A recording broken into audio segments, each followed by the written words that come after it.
Alright, guys, just finishing this to get to my next point. Alright, asylum seekers and any family members waiting to join them are left in limbo while their case is pending. The backlogs and delays can cause prolonged separation of refugee families, leave family members abroad in dangerous situations, and make it more difficult to retain pro bono counsel who are able to commit to legal services for an extended period of time for the duration of the asylum seeker's case. Although asylum seekers may apply for work authorization after their case has been pending for 150 days or longer in some circumstances, the uncertainty of their future impedes employment, education, and trauma recovery opportunities. And of course, they don't care because sorry, mosquitoes. All right. Um, yeah, they play the optics game and they want you like in tears. At least some of these people do. Like, I swear, like, alright. What happens to asylum seekers while their application is processed? Asylum seekers include some of the most vulnerable members of society: children, single mothers, victims of domestic violence or torture, and other individuals who have suffered persecution and trauma. While U.S. providers of arriving asylum seekers the right to uh, oh, asylum seekers the right to remain in the United States while their claim for protection is pending. The government has argued that it has the right to detain such individuals rather than release them into the community. Some courts have rejected this interpretation and held that asylum seekers certain meeting certain criteria have the right to bond hearing. Advocates have challenged the practice of detaining asylum applicants without providing a meaningful opportunity to seek parole, including class suits that document the prolonged detention, sometimes lasting years, of individuals with credible fear awaiting adjudication of their claim for asylum. Detention exacerbates the challenges asylum seekers already face and can negatively impact a person's asylum application. Studies have found that the detained individuals in removal proceedings are nearly 5 times less likely to secure legal counsel than those not in detention. Sorry. This disparity significantly affect can affect an individual's case, as those well representation are most likely to apply for protection in the first place and successfully obtain the relief sought. Alright, how many people are granted asylum? Alright, you guys can pause the screen if you want, because I won't be reading that specifically, the graphs. Alright, how many people are granted asylum? In fiscal year 2019, the most recent pre-pandemic year with available data, 46,500 individuals are granted asylum, 27,646 affirmatively, and 18,865 defensively. Due to the closure of asylum offices and suspension of most court hearings in the middle of fiscal year 2020 because of the pandemic, asylum grants that year fell to 31,429. Total annual asylum grants averaged 28,264 between fiscal year 2000 and fiscal year 2020. Okay, it seems like there's a lot more defensive, I guess. Okay. The countries of nationality for individuals granted asylum have largely remained the same in this 10-year period, fiscal year 2000 to 2020, with nationals of China and Egypt making up significant shares of asylees. Other individuals granted asylum in the time period include nationals of Guatemala, Haiti, Venezuela, Iraq, Ethiopia, Iran, Colombia, and Russia. In fiscal year 2019, the last pre-pandemic year, Chinese and Venezuelan nationals represented the greatest shares of asylees, according to accounting for 16.2% of 14.5%, respectively. All all of the individuals granted asylum that year, nationals of China, Venezuela, El Salvador, Guatemala, and Egypt combined accounted for nearly half, 48.1% of the 46,138 individuals granted asylum, either affirmatively or defensively, in fiscal year 2019. See Figure 2. More than 110 nationalities were represented. Oh, cool. Among all the individuals granted asylum in fiscal year 2019. Alright. Moving that aside. Sorry about that. My tablet almost fell over.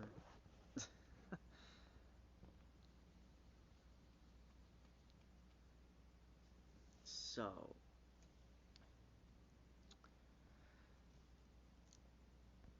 Title 42 has ended, as we all know, and it's not exactly great because if you were paying attention to the quarantine chapter I read, things have only ramped up and even continue to ramp up in the next few articles after this one, which is actually history is just rhyming.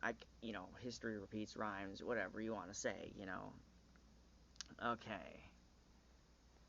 So, what does the end of Title 42 mean for the U.S. migration policy? Andrew Saley, president of Corporation Grantee Migration Policy Institute, assesses how shifts in American immigration policy might reverberate across the region and more broadly around the world. Title 42, a COVID-19 public health restriction affected migrants at the U.S.-Mexican border, expired on May 11, 2023, when the public health emergency for COVID-19 was lifted. This development, after 3 years of U.S. immigration policy, included both new opportunities and new risks. For the first time since March 2023, the United States will have to grapple with the public health, border control, humanitarian, legal, ethical implications of the return to Title 8, the standard. Okay, I've never even heard of this. I'd never really done research on things not beyond this current scenario and the outward of the scenario. Okay, it's interesting. Alright, Title 8, the standard, decades-old rules for enforcing immigration law. The Migration Policy Institute, the global nonpartisan institution and longtime Carnegie Corporation of the New York grantee, works toward the improvement of immigration and integration policies through fact-based research, opportunities for learning and dialogue and development of new ideas to address complex policy questions. In the following Q&A, Andrew Saley, president of the Institute of the Andrew Carnegie Fellow, discusses the origin of Title 42, the pressures around U.S. migration policy, the role of international issues in influencing migration reform, how U.S. migration influences neighboring countries, and more. What is Title 42? Title 42 was public health order originally enacted under the Trump administration, which allowed U.S. authorities to expel migrants quickly back to Mexico or, in rare cases, to their country of origin. It was initially seen as the toughest measure the U.S. government had ever implemented at the border because it did not allow for access to asylum and created an expedited way of removing migrants quickly back to Mexico. But over time, it became evident that many migrants who were expelled across the border would keep trying to cross, and often they would eventually succeed, making it far less effective. The Biden administration tried to lift Title 42 in spring 2022, arguing that it was no longer needed as a public health measure, had become affected as a deterrence tool, and violated the right to apply for asylum. A court stayed the administration's decision based on the lawsuit filed by several Republican attorney generals, and Title 42 remained in effect for an additional year. Why was Title 42 lifted, and what's happening now that the policy is no longer in effect? When the public health emergency for COVID-19 was lifted, Title 42 automatically ended as well, and that meant a return to Title 8, which allows migrants to apply for asylum, but also leads to formal deportations to country of origin for those who do not qualify, and the possibility of criminal persecution for the second entry during the 5-year period. The Biden administration published a new rule that requires migrants to seek asylum by making an appointment at a port of entry through an online app, and creates a presumption of ineligibility for asylum for those who try to cross between ports of entry. At the same time, the administration has tried to expand some legal pathways for certain nationalities, including employment-based visas for Central Americans and large sponsorship programs for Cubans, Haitians, Nicaraguans, and Venezuelans, as well as Ukrainians. They have also committed an opening regional processing center in Latin America to provide humanitarian protection as well as information on legal pathways, although this seems to be a long-term effort. In the first days after the end of Title 42, unauthorized crossings at the border dropped dramatically, but it remains to be seen if this continues, if the appointment systems for asylums works, if the legal pathway provide real alternatives, and whether all these measures survive a series of lawsuits by a group on the left and the right. Beyond the pandemic, are the international crises exacerbating pressures around U.S. migration policy? There is a major mismatch between the U.S. labor market, which is increasingly dependent on migrant workers as the U.S. population ages, and legal pathways available to those who would like to commit to United States. So I think this is omitting, unless it's going to bring it up, like, it's obviously not just people aging. Okay.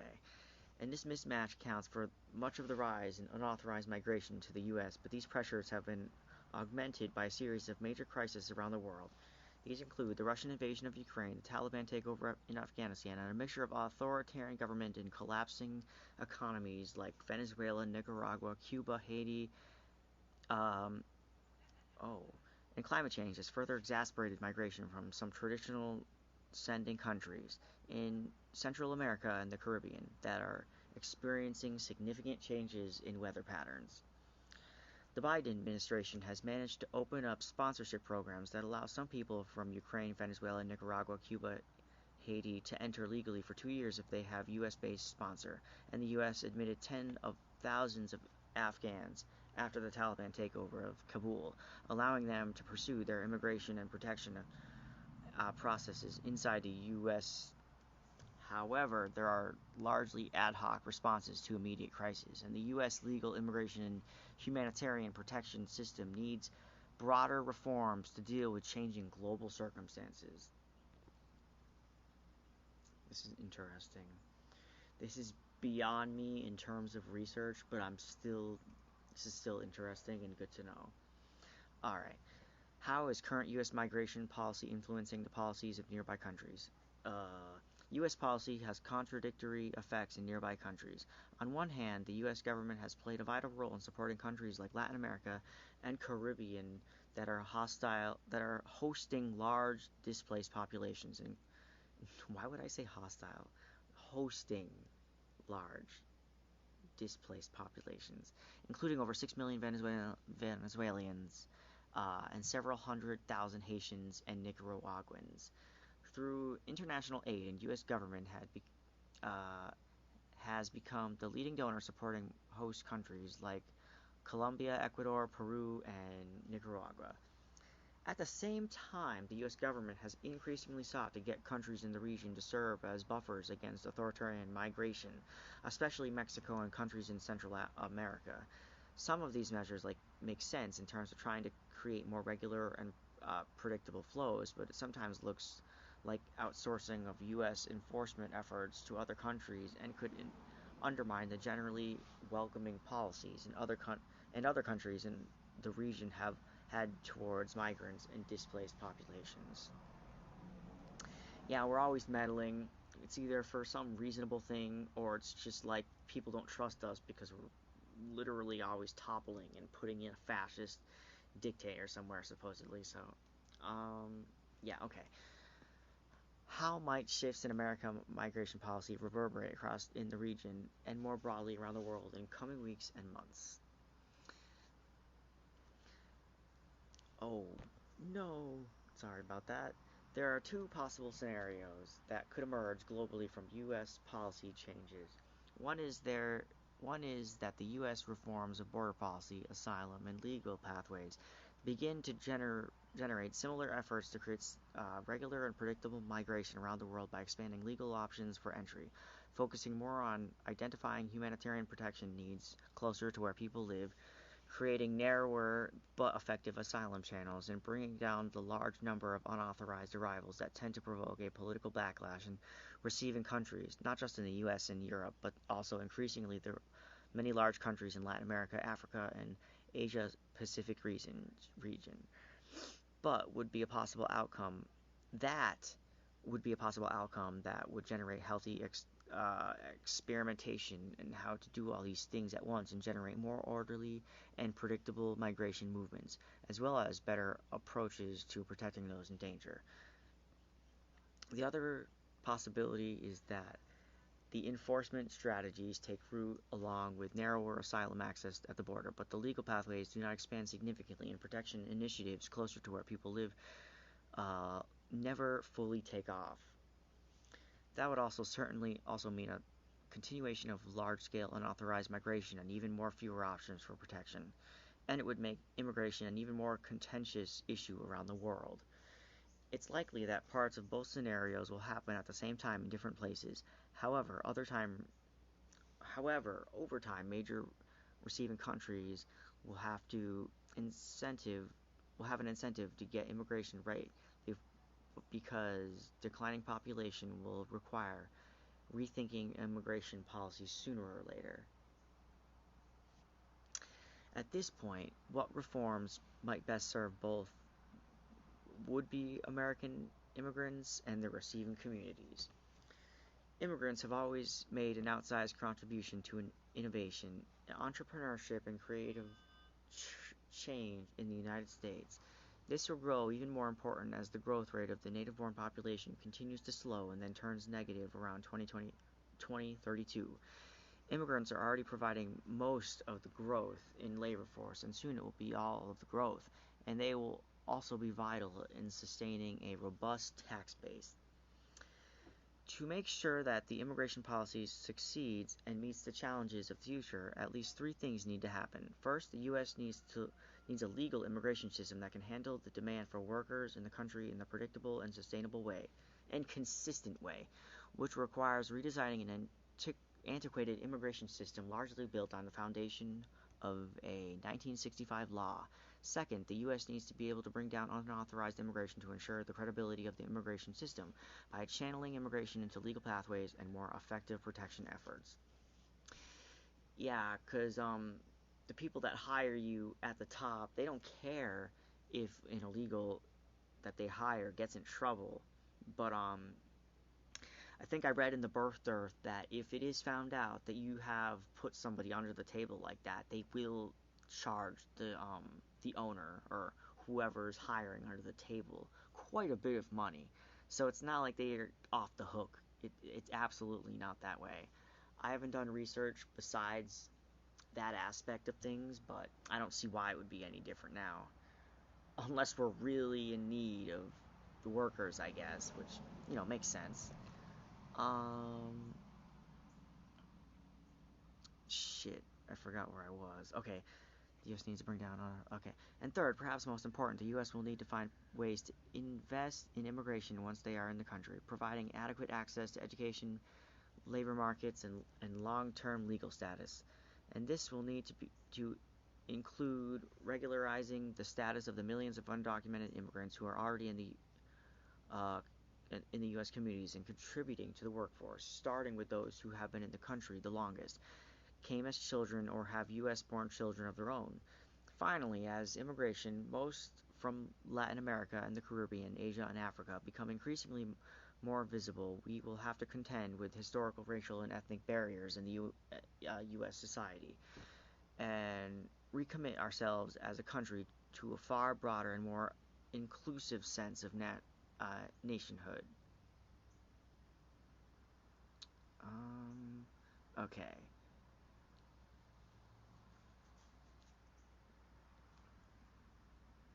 So this is a bit disturbing, and this is actually during COVID era, actually. So this might not be connected at all, guys, or it could be like stochastic medicalized eugenics just in the face of population decline. This is sick and disgusting, guys. You like I'm pretty sure this was happening probably during eugenic quarantine in the 1920s to the 50s. So, okay. The uterus collector. The surgeon who performed coerced hysterectomies on detained migrant women. Forced sterilization on detained migrant women is in line with the U.S. long sordid history of eugenics. Last month, the Department of Homeland Security debriefed House Democrats on allegations concerning several gynecological procedures, including hysterectomies, that a physician performed on migrant women in Immigration and Custom Enforcement ICE custody at the Irwin Country Detention Center in Isilla, Georgia, allegedly without their informed consent. The incidents became public knowledge in September 2020 after consortium of human rights groups filed an explosive report on behalf of Nurse Dawn Wooten, a whistleblower who worked at the detention center. In a December 3 letter signed by the chairman of the House Committee on Homeland Security and Oversight and Reform legislature wrote, quote, "We are concerned that Dr. Maharanda Amin may have been performing unnecessary surgical procedures to defraud DHS and the federal government without consequences." End quote. The latter, which is addressed to DHS Secretary Alejandro Moya. Hold on. Hello. Also requested information on the steps the department has taken to review treatment Dr. Amin provided and ensure migrants receive proper medical care in the future. The conversationalist confirmed a December 15th DHS briefing with two committee staffers, both of whom declined to share additional details about the information presented. A staffer from the Committee on Homeland Security clarified that this was a DHS review of the Irwin County Detention Center and not a general view of migrant detention facilities. Although Congress requested the department to brief them on the matter months ago. The December 3rd letter says, quote, "The Committee on Homeland Security requested a briefing on August 10th, 2021 on DHS's efforts to review the stability of detention facilities. To date, DHS has not fulfilled this request. We ask you ensure the committee receiving this briefing without further delay." End quote. On July 3rd, the DHS received a report that found, quote, "the facility's chronic care continuity of care and medical policies and procedures to be inadequate," end quote, but did not find the unnecessary or unwanted hysterectomies that did not find that unnecessary or unwanted hysterectomies had not been performed. The report does, however, quote an ICE employee who alleges that there is a systemic issue in the ICE leadership that makes the agency, quote, "unwilling to listen to concerns or complaints about the detention facilities," end quote. Nurse Dawn Wooten worked at the Irwin County Detention Center for 3 years. She says that Dr. Amin, who is referred to as the, quote, "uterus collector," had performed hysterectomies on at least 20 women without their consent. Many of these women did not speak English well enough to consent to the procedures or understood what had been done to them.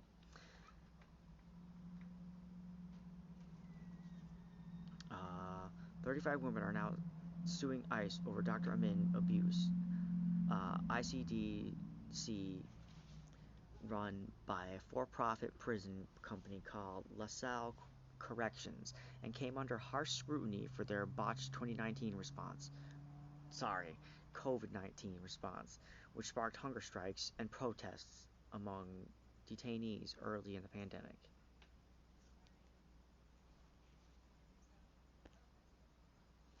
The Georgia-based advocacy group Project South filed the complaint, which describes a filthy, insect-infested facility with inadequate COVID-19 safety precautions, where staff refused to test symptomatic detainees and fabricated medical records. Detainees who protested the conditions were punished with beatings, pepper spray, and solitary confinement.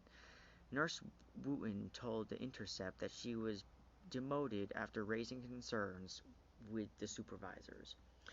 This almost does seem like chaos, just like because of the pandemic and population decline. Like, treating these people like they're freaking like in a fucking like zombie facility and just removing their body parts, keeping them in cages and in terrible conditions like this. Jesus. Alright. Because these people are being otherized with the fear of the pandemic. It's all this ever is. On top of like the racialization, of course. Anyways, quote, "It is deeply concerning that neither DHS nor the private prison company running Irwin have yet to face accountability for the medical abuse that migrant women faced at Irwin."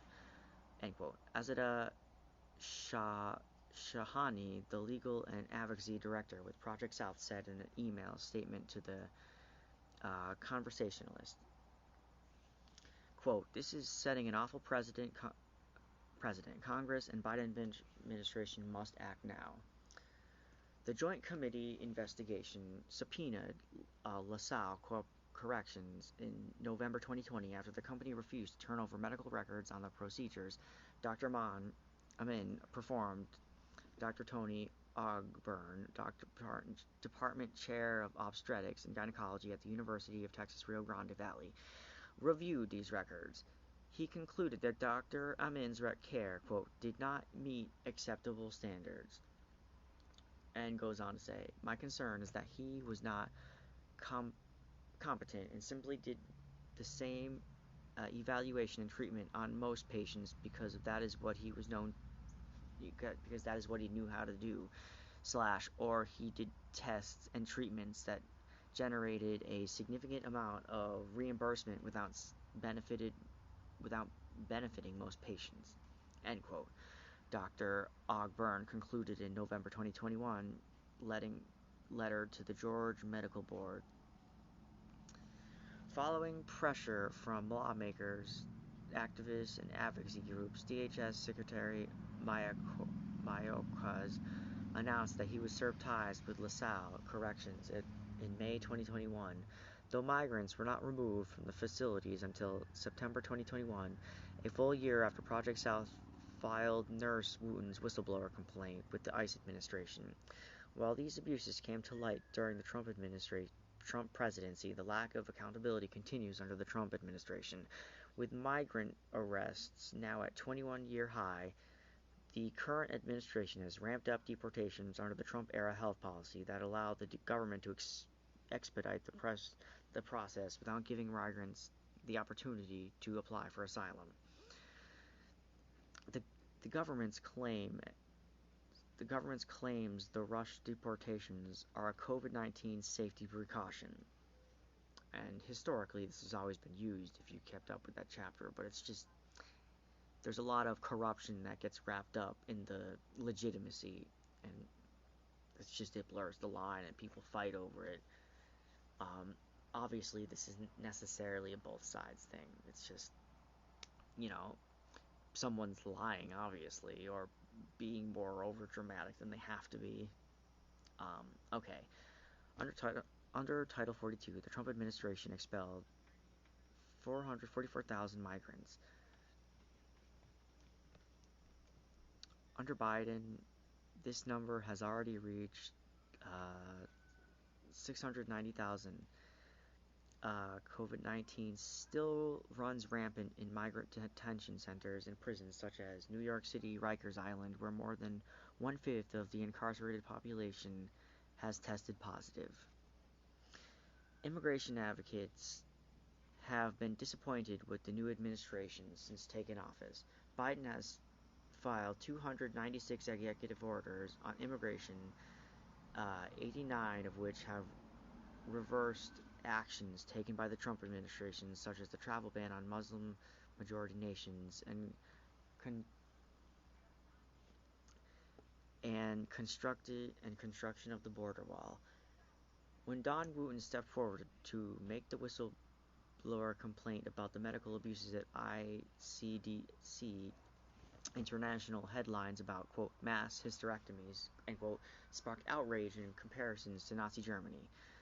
Well, that's always the go-to. I wouldn't necessarily compare it to that, but, I mean, America is just better at being racist and terrible to people because it's mostly accepted and it's not mass genocide on the scale that you would expect.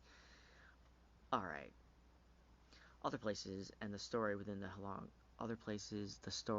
the long history of the American eugenics that targeted black, brown, disabled, and indigenous women. Quote, people with Spanish surnames were disproportionately sterilized during the period of peak eugenics in the 1920s through the 1950s, end quote, says Heather Drawn, the research fellow at the Sterilization and Social Justice Lab at the University of Michigan.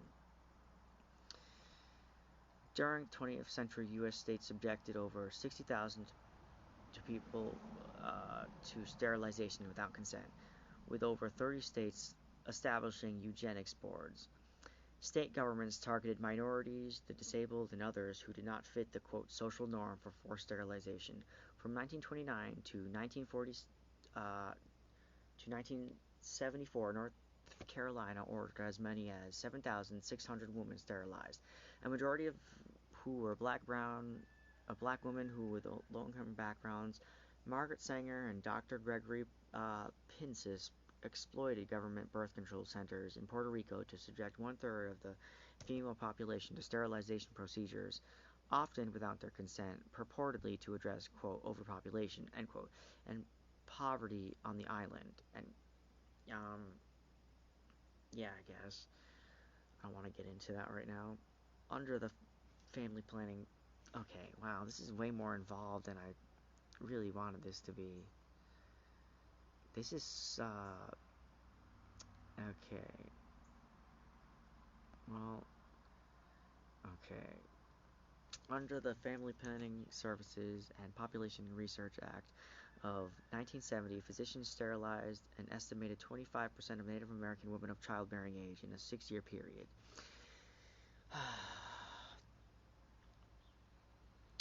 Okay, this is not just about immigration, damn, as much as I thought it would be. Adolf Hitler writes admiringly in Mein Kampf of eugenic policies practicing in the U.S., quote, there is today one state in which at least, seriously? This is so, like, broad. More broad than I expected it to be. Okay, this is actually off topic now. But the basic overall premise of why I wanted to read this chapter was our immigration border policies sterilizing people trying to come over. I last heard that this is no longer happening, but this happened so recently that it's worth pointing out. Alright, on to the next chapter. I would have read that whole thing if it was relevant. It's just I don't want to get into the weeds. Okay. So this recently happened, and this is, again, unsurprising, as the pandemic, as we're in we're no longer living in a pandemic. Things have ramped up, even without. What? Oh, that can't be good.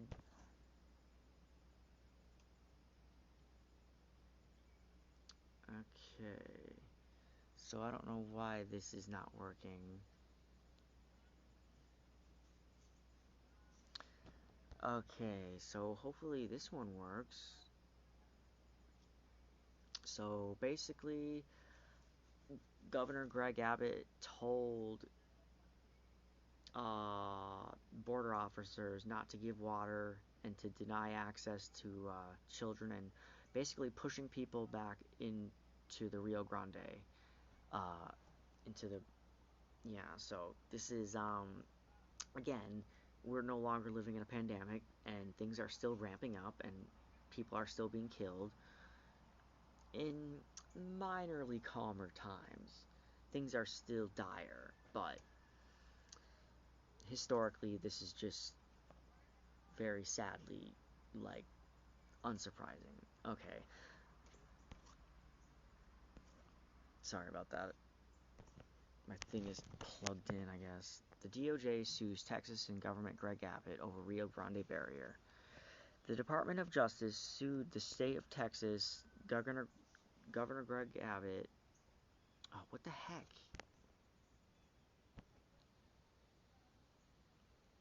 I don't know what it's doing.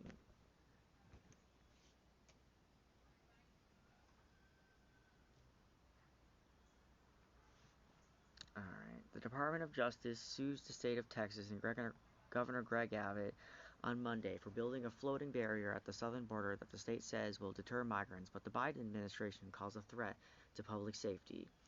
The lawsuit, filed in federal court in Austin, alleges that Abbott violated the law by building a structure in Rio Grande River without authorization, creating an obstruction in U.S. waters.